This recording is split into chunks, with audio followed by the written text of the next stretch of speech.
경찰! 예, 가보겠습니다. 오늘은 훈령입니다. 그렇죠? 예, 훈령입니다. 훈령. 훈령이 뭡니까, 여러분? 그렇죠? 일단 항상 뭐든지 개념을 정확하게 알고 있어야 그렇죠? 내용이 풀리겠지요. 예. 그냥 단편적인 거 암기해가지고는 문제가 안 풀립니다. 물론 뭐 운 좋게 풀릴 때도 있겠지만 학생들 중에 제가 자꾸 이제 기출을 강조하니까 기출만 외우면 되나요? 근데 외워서는 안 됩니다. 내용을 알아야 됩니다. 알고 외워야 조금 변형된 거나 뭐 이런 것들을 우리가 풀 수가 있는 거지. 그렇죠? 푸는 것도 내가 알아야죠. 맞출 수 있는 거잖아요. 뭐 하나 외워가지고는 안 됩니다. 자꾸. 자, 어쨌든 훈령. 자, 우리 이거죠. 다시 한 번 더. 헌법. 헌법이 있고, 예. 법률이 있고, 항상 요거. 법률 밑에, 그렇죠? 예. 명령이 있고, 예. 그리고 자, 그 명령 밑에도 뭐 또 조례도 있고, 예. 그렇죠? 이거는 시도 의회에서 됐나요? 자, 근데 이제 이 명령은 기본적으로 우리 법규 명령입니다. 대부분이. 요거는 행정부에서 만드는 거예요. 그렇죠? 행정부에서 법을 만드는 겁니다. 왜? 지네 마음대로 아니면 법률에 위임받아서 이 말은 법률에 근거해서 법률이 우리한테 이런 거 만들어도 된다고 시켰어. 그렇죠? 이런 걸 대통령령으로 정한다. 행정안전부령으로 정한다. 오케이. 자, 그렇게 해서 만든 게 법규 명령입니다. 자, 우리 오랜만에 또 한번 복습. 법규란 뭐라고요? 그렇죠. 국민의 권리, 그렇죠? 의무. 국민의 권리, 의무 관계를 규율하는 거. 그렇죠? 국민의 권리와 국민의 의무 이런 관계를 규율하는 이런 규정들을 우리는 법규라고 합니다. 그래서 국민의 권리와 의무 관계는 매우 중요한 사항이기 때문에 반드시 법률에 그렇죠? 위임 또는 근거가 있어야 행정부가 만들 수 있어요. 그러니까 행정부가 함부로 이런 걸 만들면 된다 안 된다? 안 된다는 거 이제 딱 머릿속에 집어넣으시면 됩니다. 오케이. 자, 그런데 행정부가 자체적으로 그렇죠? 업무를 수행하기 위해서 즉 행정 업무를 하기 위해서 그렇죠? 규칙을 정합니다. 예, 그런 걸 뭐라고 한다고요? 행정 규칙이라고 하죠. 이것도 넓게 보면 예, 행정 입법이에요. 왜? 행정부가 만드는 법이니까. 근데 이 법은 뭐다? 그렇죠. 내부 규칙일 뿐입니다. 내부 규칙. 그래서 보통은 우리가 그냥 명령이라고 하면 뭘 말한다? 법규 명령을 말하는 겁니다. 오케이.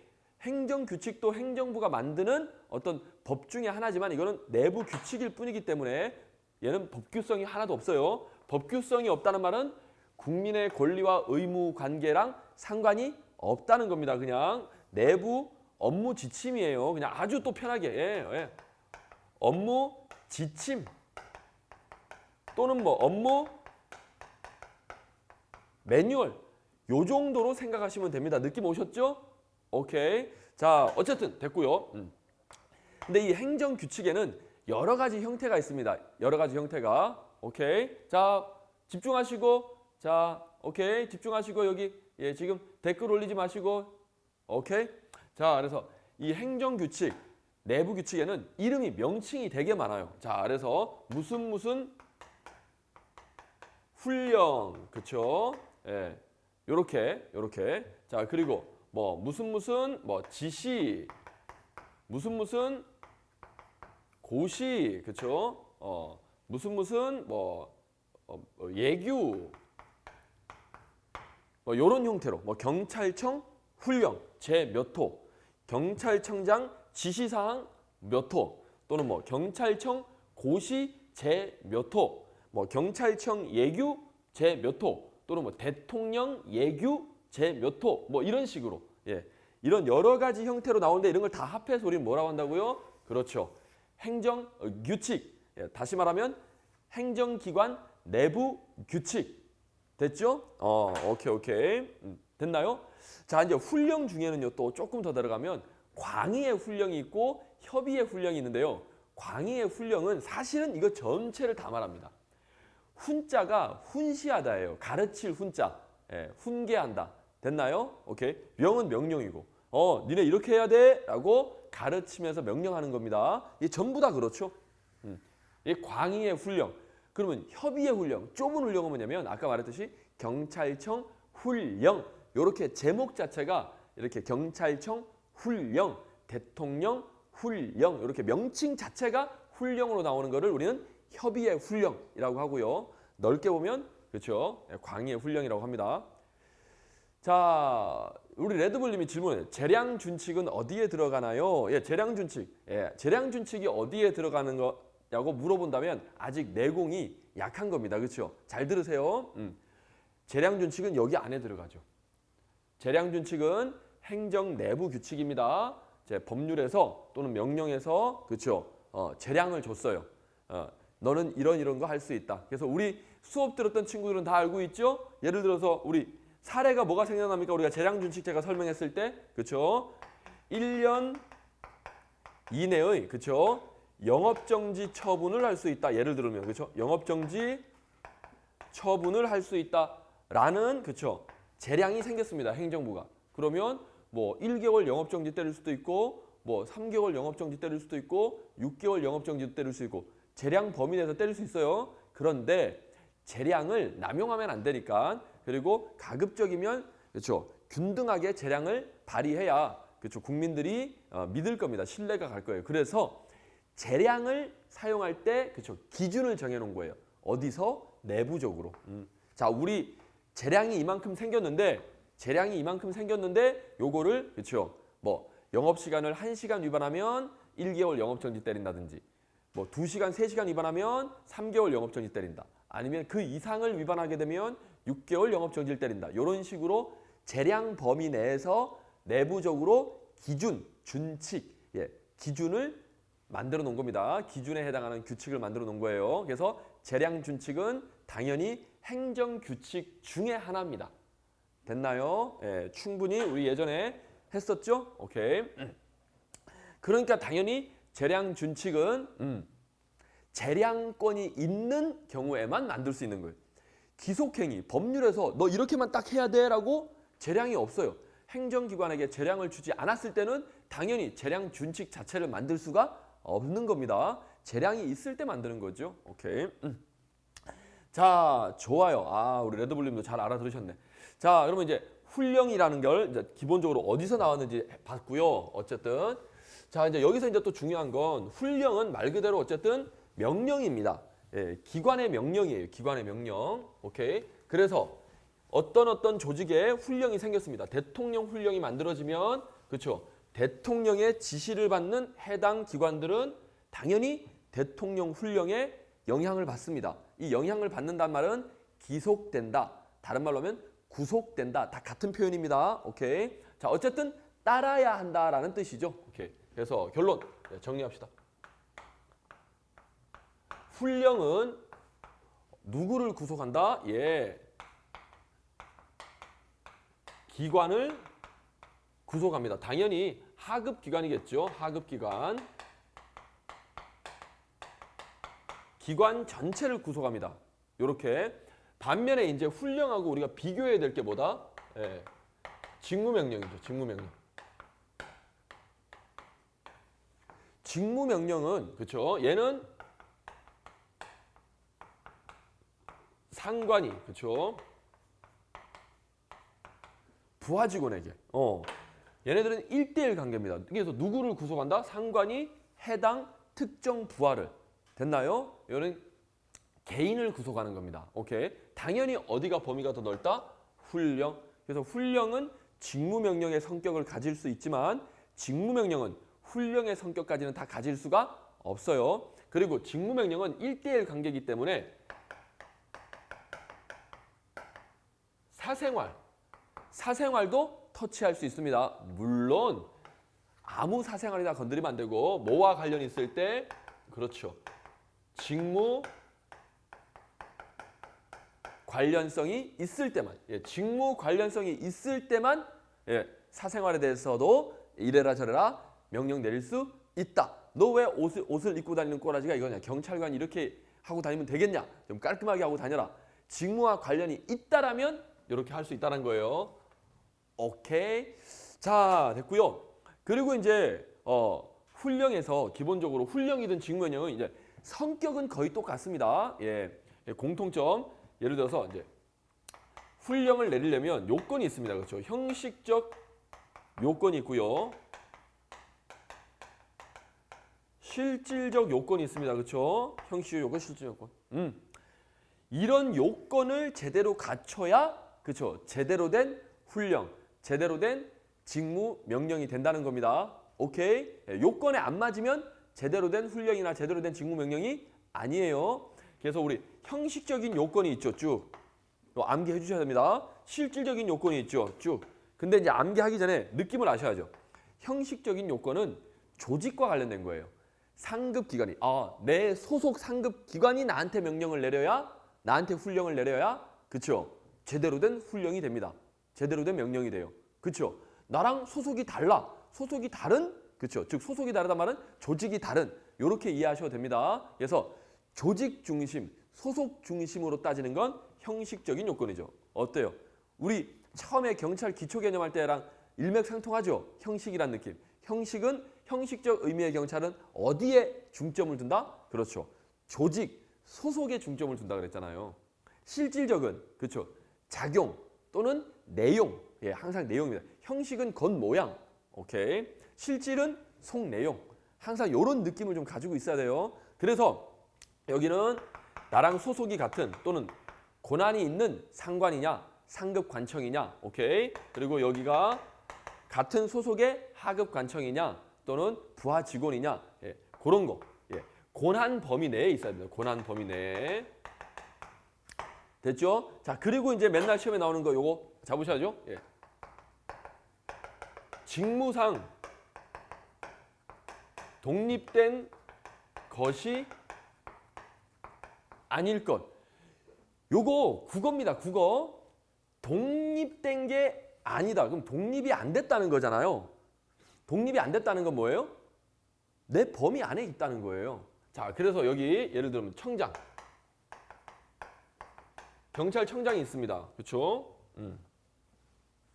그리고 밑에 시도경찰청장.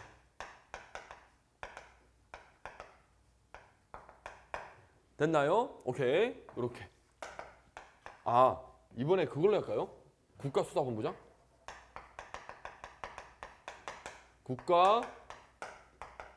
국가수사본부장. 자, 청장이 국가수사본부장보다 높은 사람이죠? 계급도 높고. 자, 이런 관계입니다. 됐나요? 청장이 훈령을 내렸어요. 근무할 때 뭐 이렇게 해라. 됐나요? 부정부패 저지르지 말고 똑바로 근무해라. 근무 기강 확립 뭐 이런 식의 훈령 또는 지시 또는 경찰청 고시 이런 걸 훈령을 내렸다고 합시다. 됐나요? 그런데 자, 우리 배웠죠? 알고 있죠? 국가수사본부장은 뭐에 대해서는 굉장히 독립적이다? 뭐에 대해서는 경찰청장이 터치 못한다? 질문 댓글 올려주세요. 경찰청장이 국가수사본부장에서 터치 못하는 게 뭐였습니까? 그렇죠. 레드불님 좋아요. 수사. 얘는 수사 업무만큼은 그렇죠. 수사 업무만큼은 독립적입니다. 즉 청장이 터치하면 된다 안 된다? 안 돼요. 원칙이. 됐습니까? 그러니까 이런 거예요. 이 업무는 어때요? 청장, 상급 관청으로부터 어떻다? 독립돼 있는 업무예요. 얘가 터치할 수 있는 업무가 아닙니다. 국가수사본부장이라는 이 사람만이 가지는 고유의 업무예요. 자, 여기까지 이해됩니까? 이런 업무를 뭐라고 한다고요? 독립적인 업무다. 고유의 업무다. 이렇게 이해합니다. 됐죠? 그래서 이런 독립돼 있는 거. 독립돼 있는 업무에 대해서는 훈령, 명령을 내리면 안 됩니다. 이거는 얘가 알아서 하는 거예요. 됐죠? 여기까지. 그러니까 독립돼 있는 거에 대해서는 훈령을 내리게 되면 그거는 잘못된 훈령입니다. 즉 어떤 요건을 위반했다? 형식적인 요건을 위반했다라고 이야기하는 거예요. 됐고. 자, 댓글 내려주시고요. 자, 반면에 그러면 이거 말고 이런 업무 말고 독립이 안 되어 있는 업무. 얘도 뭡니까? 경찰이니까 경찰청장 밑에 있는 부하니까 뭐예요? 근무 기강. 근무 어때요? 근무 시간 잘 지키고 근무할 때 청렴 결백하고 비리 저지르면 안 되고 그렇죠? 부하들 잘 관리해야 되고 그런 건 어떻습니까? 당연히 해야 되는 거죠? 어때요? 청장이 지시 내릴 수 있어 없어요? 있죠. 독립된 업무가 아닙니다. 예. 독립된 게 아닐 것. 독립된 게 아닌 그런 업무에 대해서만 명령을 내려라. 훈령을 내려라 라는 소리입니다. 그렇죠? 그래야 요건에 맞다라는 겁니다. 네, 너무 쉽죠? 그러니까 독립된 업무에 대해서는 훈령을 내리면 이거는 형식적 요건 위반한 겁니다. 오케이. 그리고 이런 형식적인 요건은 이 훈령 또는 직무명령을 받는 하급관청, 부하 직원이 뭡니까? 판단할 수 있죠. 여기서 판단이란 말은 심사를 한다. 이렇게도 표현을 합니다. 오케이. 예. 심사할 수 있다 또는 판단할 수 있다. 오케이. 뭘 판단한다고요? 이 요건에 맞는지. 요건에 안 맞는 훈령이 내려지면 어때요? 복종해야 된다. 거부할 수 있다? 거부할 수 있어요. 아까 말했듯이 수사 업무에 관해서는 얘의 독립적인 업무인데 여기에 대해서 만약에 훈령을 내렸네? 그럼 어때요? 형식적인 요건 위반한 훈령이죠? 그럴 때는 어떻게 한다? 내가 판단했잖아요. 즉 내가 심사를 한 겁니다. 이거 아니야? 청장님 그러시면 안 돼. 라고 거부할 수 있다라는 거예요.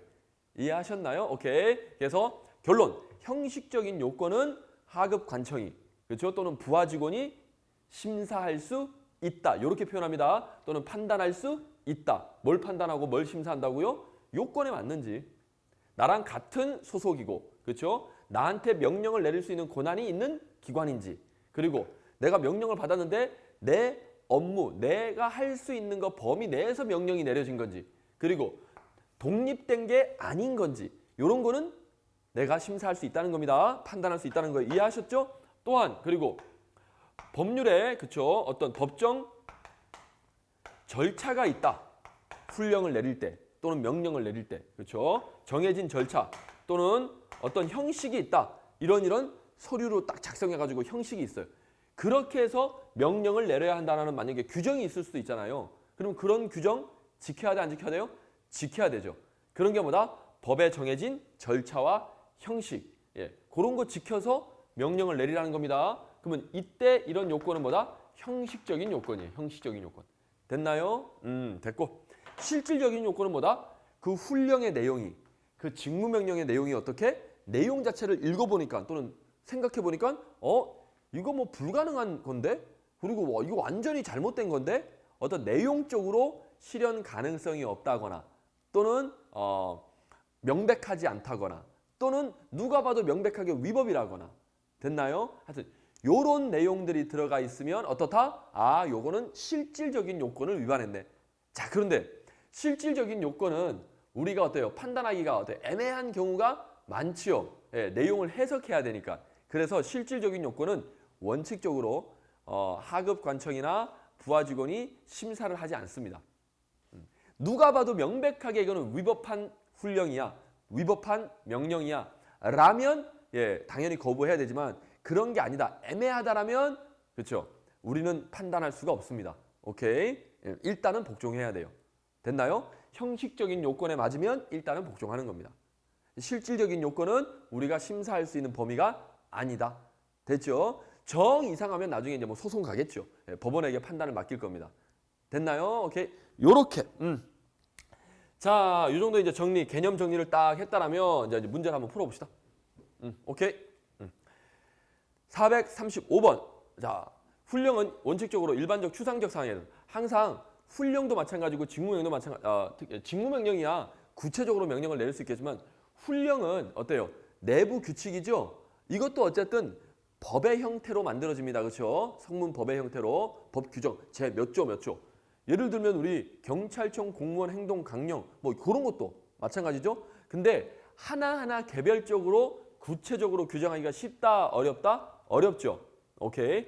경조사 또는 뭐 비리 또는 뭐 청렴, 부패 이런 일반적이고 추상적인 표현을 쓴다 그랬습니다. 예, 그래서 그런 사항에 대해서 바라지는 게 규정을 하는 게 원칙이지만 예외적으로 개별적 구체적인 사항에 대해서도 바래진다. 바래진단 말은 정할 수도 있다. 규정한다 이 소리입니다. 오케이. 이럴 수도 있어요. 항상 원칙이 있으면 뭐다? 그걸 보충하거나 또는 예외적인 규정들이 있다 그랬습니다. 오케이. 자, 그리고 훈령은 상급 공무원이 하급 공무원이 틀렸죠. 훈령은 아까 누구? 기관을 구속하는 거기 때문에 상급 관청이 하급 관청에게 명령을 내리는 겁니다. 반면에 직무명령은 그렇죠. 상급 공무원이 하급 공무원에게. 그래서 여기 틀렸어요. 그렇죠? 상급 공무원, 하급 공무원에게 바라는 명령은 직무명령이죠. 훈령은 고친다라면 상급 관청이 하급 관청에게. 오케이. 또는 뭐 하급 기관에게. 이렇게 가야 됩니다. 자, 훈령은 국민의 권리와 의무에 영향을 미치지 않는다. 그렇죠. 국민의 권리와 의무에 영향을 미친다라면 이건 훈령이 아니고 법규명령이 됩니다. 오케이. 법규명령은 법률의 위임 또는 법률의 근거가 있어야 되는 거예요. 그래서 훈령이랑 직무명령은 우리 자체 규칙이고 자체 명령이기 때문에 법률의 근거가 필요 없다. 위임이 필요 없다. 오케이. 국민의 권리와 의무에도 영향을 미치지 않는다. 우리 조직 내부에서 하는 명령이다. 오케이. 그래서 결론 법규성이 있다 없다? 없다. 대외적 효력이다. 대내적 효력이다. 대내적 효력이다. 우리 내부에서만 효력이 있다. 그리고 공포. 대외적으로 공포할 필요도 없다. 내부적으로 도달만 되면 된다. 구성원들에게. 그렇죠? 그리고 여기는 재판 규범이 아닙니다. 즉 재판할 때 기준이 되지도 않아요. 왜? 실질적인 법이 아니기 때문에. 항상 제가 말했죠. 우리가 법대로 하자 할 때 그 법은 뭐다? 법규성이 있는 법. 즉 국민의 권리와 의무에 영향을 미치는 법을 그렇죠. 재판의 기준으로 삼습니다. 그게 법규성이 있는 거예요. 오케이. 미치지 않는다. 맞죠? 자, 그리고 하급관청의 직무상 독립성이 보장되어 있지 않는 상. 독립이 안 돼 있는 건 당연히 청장 권한 안에 들어와 있는 거죠. 예, 그런 거에 대해서는 훈령을 내릴 수 있습니다. 이럴 때 요건을 뭐다? 형식적 요건에 해당한다. 그렇죠? 독립성이 없어야 된다라는 요건은 그렇죠. 형식적인 요건입니다. 자, 그리고 439번 직무명령이 훈령의 성격을 갖지 못하듯 훈령 또한 직무명령의 성격을 갖지 아니죠. 훈령은 직무명령을 포함하는 넓은 의미이기 때문에 성격을 가질 수 있습니다. 오케이. 그래서 틀렸고. 440번 직무명령은 경찰 공무원의 개인을 구속한다. 개인 구속한다 그랬죠? 예. 그리고 경찰 공무원의 변동이 있는 경우는 직무명령의 효력을 상실하게 된다. 자, 요거 학생들이 맨날 또 이제 헷갈리는데 요거죠. 간단합니다. 상관이 명령을 내렸어요. 근데 이 부하 직원이 어떻게? 여기 변동이 생겼다 그랬죠? 예, 변동. 어떤 변동? 예, 근무지에 변동이 생겼다고 생각하시면 됩니다. 얘가 만약에 경찰을 그만뒀어요. 또는 뭐 같은 A 경찰서 소속이었는데 얘가 B 경찰서로 전보발령이 났습니다. 또는 같은 A 파출소 소장님이었는데 얘가 B 파출소로 넘어갔어요. 자, 그러면 이제 소속이 바뀌었죠? 변동이 생겼습니다. 그러면 기존의 직무명령은 어떻게 된다? 내가 복종할 필요가 없다. 그래서 직무명령은 자동적으로 효력을 상실한다. 효력을 상실한단 말은 자, 요거 이제 우리 국어입니다. 이것도 국어. 우리 학생들이 사실 안타깝게도 국어가 잘 안 돼가지고 항상 헷갈려 하시는데 자, 봅시다.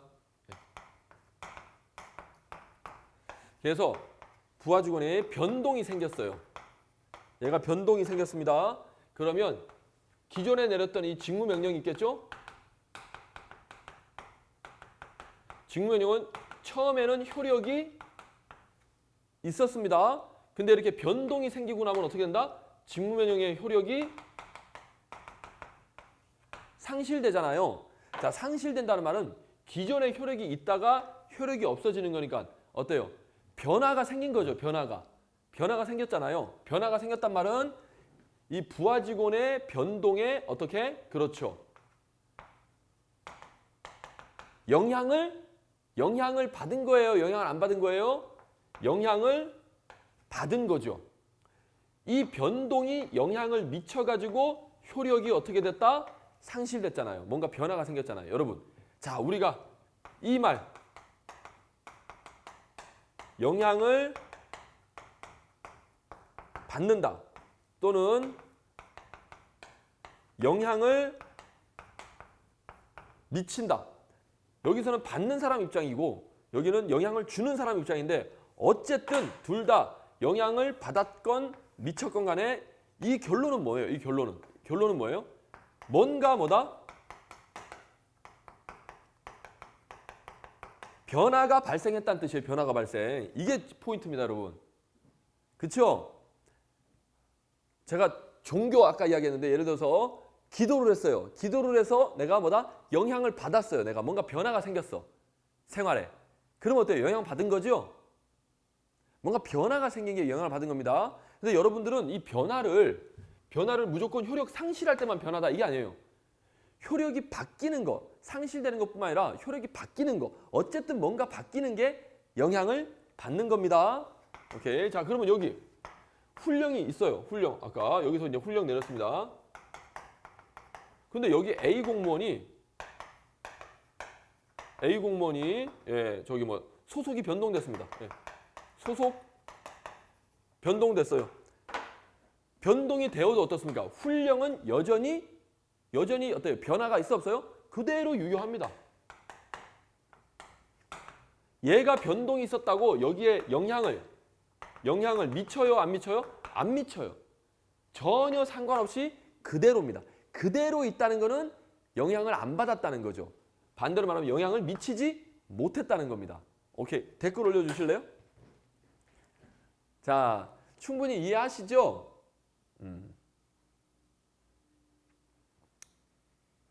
그렇죠. 오케이. 111. 예, 좋습니다. 그래요. 그러니까 우리 학생들이 자꾸 근데 영향을 받았다. 유효다. 영향받았다. 이거 막 이런 말이 헷갈리는 거예요. 유효는 그냥 효력이 있다는 거예요. 효력이 있었는데 내가 변동이 생겼다고 해서 그 효력이 바뀌는 게 아니다. 그렇죠? 효력이 그대로. 그러니까 효력이 자 예를 들어서 처음부터 효력이 없었어. 근데 내가 뭘 해도 얘는 계속 효력이 없어. 그럼 어때 이것도? 영향을 안 미친 거예요. 그러니까 기존에 어떤 효력이 있건 없건 기존의 내용이 바뀌지 않고 그대로 있다라면 어때요? 외부의 영향을 받은 게 아니잖아요.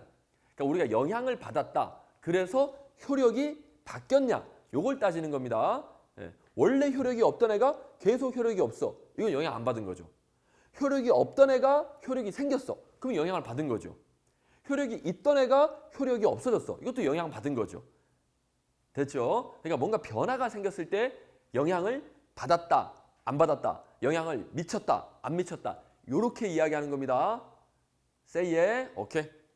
자, 그래서 이제 변동이 있는 경우 직무명령은 부하 직원의 변동이 생기면 영향을 받습니다. 그렇죠? 그래서 바로 상실돼요. 하지만 훈령은 영향을 안 받습니다.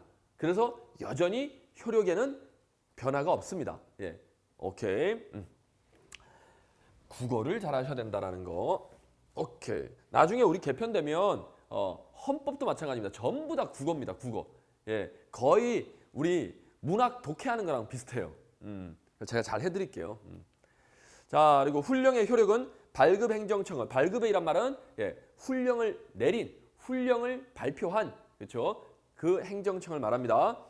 구성하는 뭐 청장, 예를 들면 경찰청장이 되겠죠. 청장님이 훈령을 발했어요. 발급행정청입니다. 됐나요? 그러면 그 아래에 있는 여기 자연인이란 말은 그 아래 포함되어 있는 이 조직원들을 말합니다. 조직운동이 아무리 변동을 해도 영향을 받는다, 안 받는다? 안 받는다고요.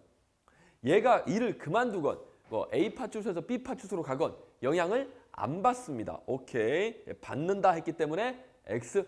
알고 나니까 너무 쉽잖아요. 그렇죠? 자, 넘어가셔서 훈령은 원칙적으로 대외적으로 틀렸죠? 훈령은 우리 내부 규칙 X. 그리고 하급관청은 아까 형식적인 요건이 뭐다? 나랑 소속이 같은지 그리고 저 상급관청이 나한테 훈령을 내릴 수 있는 사람인지 그렇죠? 그리고 그 훈령을 내가 감당할 수 있는 내 직무 범위 내에 있는 것인지 오케이? 그리고 직무상 독립된 게 아닌 그렇죠? 그 범위 안에 있는 것인지 그리고 법에서 정한 형식과 절차가 맞는 것인지 이런 것들 형식적인 요건은 하급관청이 심사할 수 있다. 됐죠? 하지만 실질적인 요건은 애매하기 때문에 심사할 수 없다. 그래서 이거 틀렸죠? 형식적인 요건은 심사할 수 있다. 이 심사라는 말을 어떤 단어로 바꿔서 생각하면 편하다 그랬습니까? 판단. 이거 맞나? 이렇게 판단하는 거예요. 요건에 맞아야 제대로 된 훈령이나 제대로 된 직무명령이 되겠죠? 오케이. 자, 그리고 444번. 상급관청이 하급관청의 권한 행사를 지휘 감독하기 위해 발하는 명령이다. 예, 맞습니다. 야, 이거 제대로 해야 돼. 이런 게 훈령. 그리고 내용. 내용 나오는 내용. 내용은 일단 형식적인 요건이다. 실질적인 요건이다. 실질적인 요건입니다. 이 안에 들어있는 거예요. 겉에서 잘 볼 수가 없습니다. 그러니까 속에 있는 내용이기 때문에 어떤 내용이 들어있는지는 우리가 정확하게 그 의미, 의미라고 생각하시면 돼요. 사실 겉으로는 말을 이렇게 하지만 속에 있는 의미가 뭘까? 이런 것들이 많잖아요.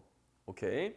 자, 그래서 내용이 실현 가능하냐, 명확하냐, 내용이 적법하냐, 타당하냐, 공익에 반하지 않느냐, 이런 것들은 실질적인 요건입니다. 오케이. 사람이 실해야지. 이게 뭐예요? 정말 마음에 든 게 정신 상태가, 그렇죠? 예, 그게 제대로 돼야지 정말 실한 사람이지, 실질적으로 제대로 된 사람이지, 뭐 이런 겁니다. 자, 그리고 446번. 훈령은 이거 너무 훈령은 내부적 구성력을 갖고 있고, 맞죠? 훈령을 위반한 공무원의 행위는 징계 사유가 되고 무효 또는 취소 사유에 해당한다. 자, 요거 틀렸죠? 징계 사유 되는 건 맞아요. 예, 훈령에 위반했다. 훈령을 위반했다라고 바로 위법이 되는 건 아닙니다. 위법이란 말은 법을 어겨야 위법이에요. 훈령은 법이 아니에요. 그건 내부 규칙일 뿐입니다. 예, 즉 법을 어기면 우리가 형벌을 받잖아요. 훈령은 형벌을 받는 게 아닙니다. 내부 규칙이기 때문에 징계라는 벌을 받아요. 오케이. 자, 그리고 훈령을 위반했다고 해서 무조건 무효가 되냐, 취소가 되냐, 이건 아니라는 거예요. 예를 들어서 자, 해볼게요. 상관이 명령을 내렸습니다. 또는 훈령이 있어요. 우리 조직에. 됐나요? 이런 절차를 지켜서 업무를 제대로 수행해라. 네 마음대로 수행하지 말고. 됐나요? 자, 그러면 절차를 조금 어겼습니다. 예, 우리 내부 규칙을 조금 어겨서 내가 뭔가 행위를 했어요. 이거 그러면 그 행위는 무조건 잘못된 겁니까? 자, 예를 들어서 상관이 야, 너 뭐 할까요? 출장 가라. 출장을 가라고 명령을 내렸습니다. 상관이 출장 가라고 명령 내렸는데 출장을 안 가고 범인 잡으러 갔네요. 다른 범인을. 그럼 다른 범인 잡아왔어요. 사실은 부산으로 출장 갔어야 되는데 서울에 있으면서 그냥 범인을 잡았습니다. 자, 그러면 출장을 안 갔으니까 직무명령 위반했죠. 그럼 징계 먹을 수 있어요. 명령 위반했으니까. 근데 그 범인을 잡은 행위는 무효입니까? 어때요? 그 범인 잡은 거 취소해야 되나요? 어떻습니까? 명령을 위반했지만 또는 훈령을 위반했지만 어때요? 자, 예를 들어서 또 뭐 할까요? 결혼식에 원래 어때요? 결혼식에 우리 경찰청 공무원 행동 강령 보면 직무 관련자를 결혼식에 초대하면 안 되잖아요. 원래는. 그렇죠? 근데 내가 초대했어요. 그래서 그 사람이 내 결혼식에 왔어요. 그럼 그 사람이 결혼식에 와서 나 축하해 줬어요. 그럼 무효입니까? 훈령을 위반을 했지만 그 행위 자체는 유효예요. 유효. 그렇죠. 유효하다는 거예요. 이해하셨죠? 오케이. 그러니까 여러분, 절차를 위반했다라고 해서 무조건 다 무효다. 그렇죠? 규정을 위반했다고 해서 그 행위 자체가 없어지는 건 아니라는 거예요. 잘못했으면 잘못한 대로 일단은 유효입니다. 효력이 있다잖아요. 자, 여러분, 그러니까 이걸 잘 기억하셔야 돼. 자, 집중! 중요합니다, 여러분. 적법하다. 적법하다의 반대말은 뭡니까, 여러분? 적법하다 반대말. 위법이죠, 위법. 오케이? 그러니까 적법이라는 단어하고 위법이라는 단어가 항상 같이 가는 거예요. 오케이? 위법하다라고 무조건 무효입니까? 그건 아니라는 거예요. 예, 우리가 무효냐, 유효냐 이거하고 그렇죠? 위법, 적법은 별개의 이야기입니다. 별개의 이야기. 적법해도 그렇죠? 무효가 되는 경우가 있을 수도 있어요. 그러니까 무효냐 유효냐는 상관은 위법해도 어때요? 유효가 되는 경우가 있어요. 알죠? 우리 하명 허가에서 배웠던 거. 내가 무허가로 영업을 했습니다. 무허가니까 어때요? 위법한 행위죠. 영업을 무허가로 했으니까 위법한 행위지만 국가와의 관계에 있어서. 그래서 이 적법이다 위법이다는 국가와의 관계입니다. 국가. 오케이? 국가에 대해서 내가 위법한 행위를 했어. 하지만 개인끼리, 이거는 개인 간의 관계예요. 개인끼리. 개인끼리 봤을 때는 유효예요. 제가 예를 들어서 여러분 교육사업 등록을 안 하고 지금 강의를 하고 있다고 합시다.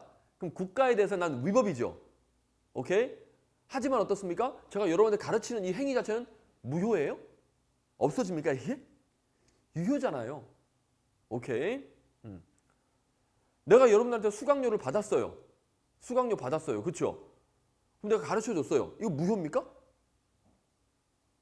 비록 내가 허가를 안 받고 하면 위법하기 때문에 국가로부터 벌은 받겠지만 여러분들하고 관계는 유효라는 거예요. 오케이.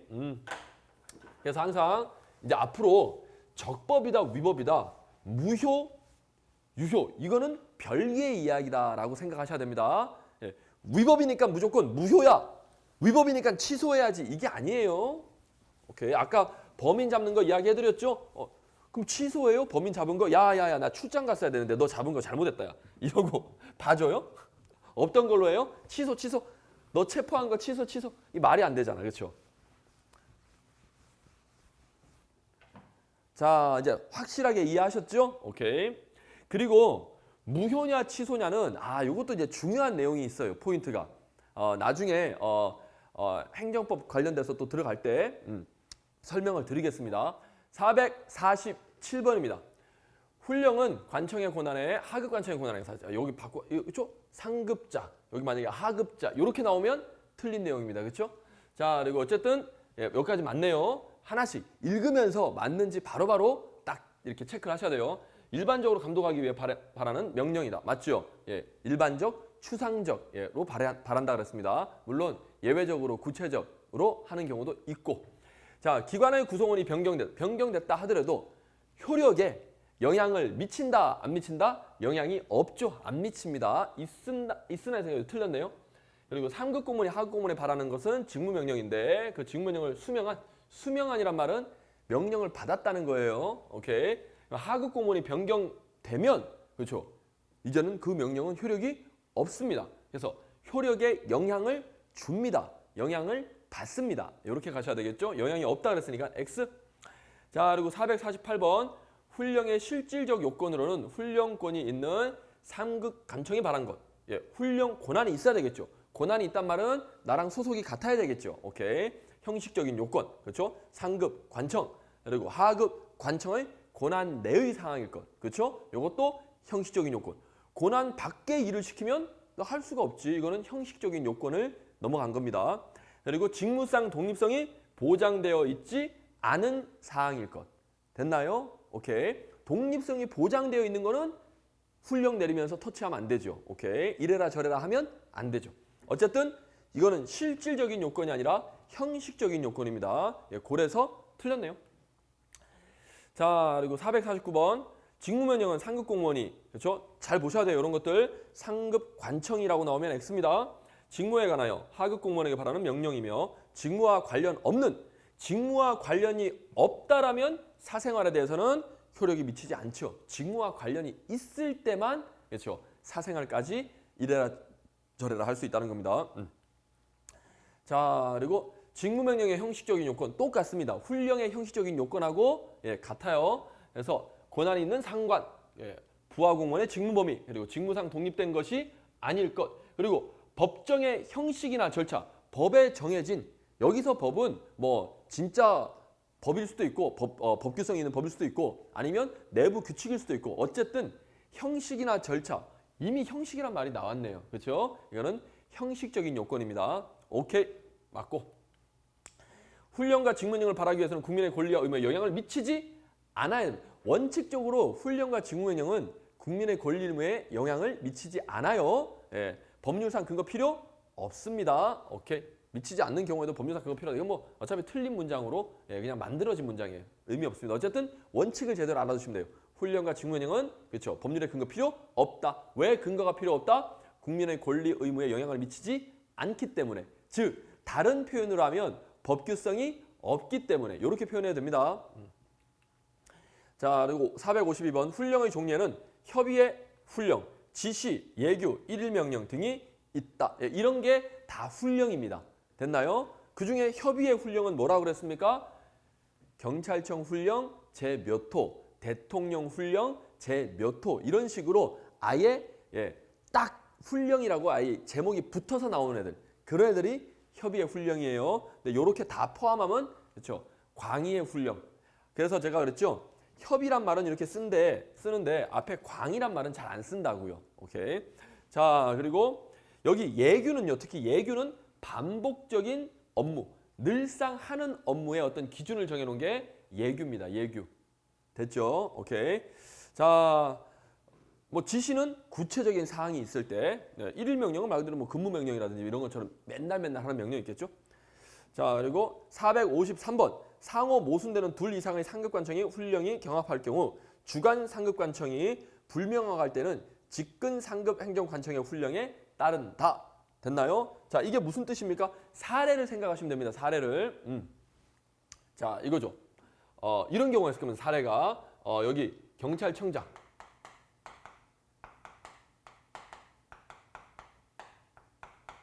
경찰청장 훈령이 있고요. 오케이. 여기 서장.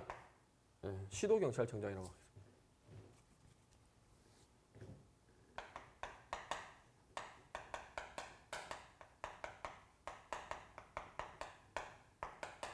시도경찰청장님의 훈령이 있다고 합시다. 예, 경찰청장 훈령도 있고요. 시도경찰청장 훈령이 있어요. 자, 내가 여기 서울이라고 해요. 서울시 경찰. 예, 나는 서울 경찰 공무원이에요. 자, 그러면 이 사람의 훈령도 있고 이 사람의 훈령도 있어요. 예, 누구 거 들어야 됩니까? 누구 거 들어야 되나요? 둘 다 어때요? 나는 경찰청장 소속이기도 하고, 그렇죠? 서울 경찰 소속이기도 하지요. 예. 그래서 형식적인 요건은 다 맞습니다. 그런데 이렇게 둘 간의 훈령이 모순돼서 얘를 따르면 이걸 어기게 되고 이걸 따르면 이걸 어기게 되는 그런 경우일 때는 누구 거 따른다? 직근. 예. 나랑 가장 가까운 사람 거 따르면 됩니다. 오케이. 맞고요. 근데 또 이런 경우가 있겠죠. 경기도 경찰청장,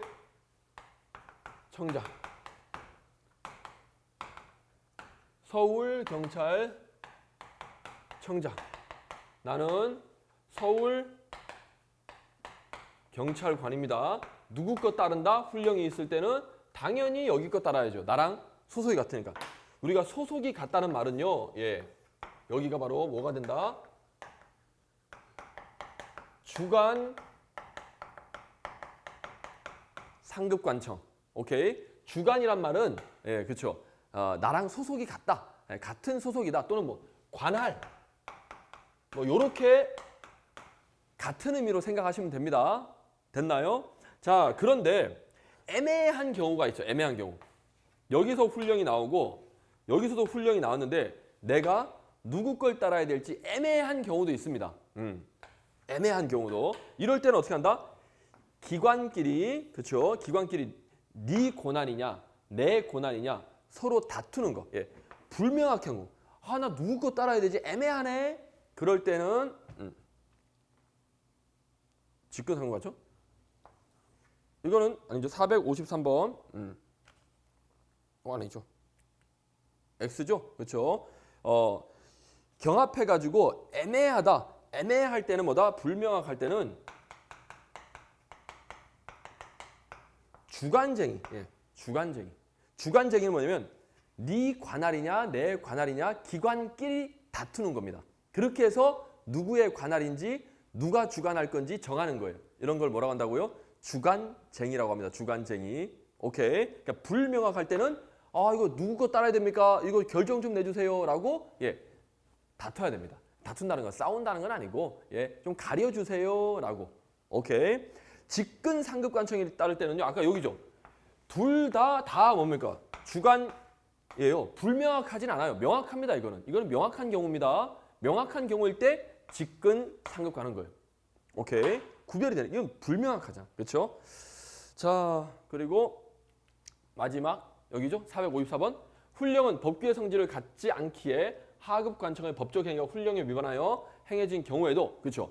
훈령에 위반해도 위법은 아니며 행위 자체는 효력에 영향을 미친다 안 미친다? 안 미친다고요.